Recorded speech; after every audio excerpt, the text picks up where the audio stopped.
আজ বানিয়ে দেখাবো এই কিউট শোপিস প্ল্যান্টারগুলো। তো চলো শুরু করা যাক। এর জন্য প্রথমেই নিয়ে নিয়েছি গ্রিন কালারের পেপার। আজ ঘর সাজানো সিরিজ 2 তোমাদের সাথে শেয়ার করব। অনেক দিন থেকেই ভাবছিলাম এরকম কিছু একটা বানানোর, অবশেষে আজ সেই দিনটা এলো। আমি দুটো গ্রিন শেডের পেপার নিয়ে নিয়েছি। এরপর পেপারগুলোকে এইভাবে কেটে নেব।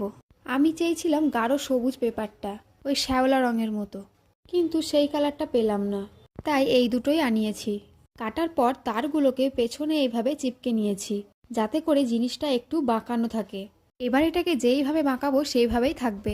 আমি মোট 8টা পাতা বানিয়েছি। এরপর এটাকে আটকানোর জন্য লাগবে টব, আর সাথে কিছুটা মাটি। আর এই টবের জন্য আমি নিয়ে নিয়েছি এই ছোট্ট বালতিটা।